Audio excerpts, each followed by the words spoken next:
Hey guys, in this video, I will show you how to know who is stalking you on Instagram. So if you want to know who is stalking you on your Instagram account, this video is for you.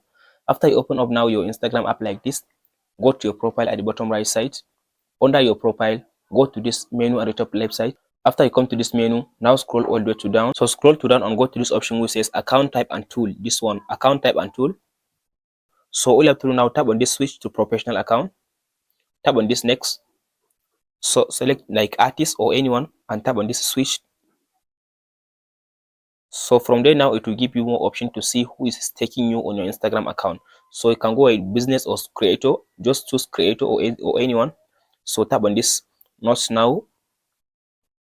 So now you can tap on this cancel button at the top.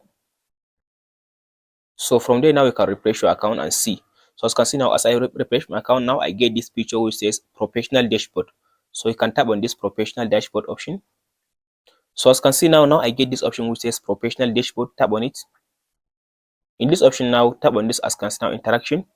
So from this interaction now, you'll be able to see the amount of people that are interacting with your account. Because now we are in new month, so as you can see now, my account as a small account, there's no anyone that is interacting with my account. That's why it just show me 0. But if there's anyone, you'll be able now to see all the list of the people in this option. That's it, guys. If you found this video helpful, please like and subscribe. Thank you for watching, guys.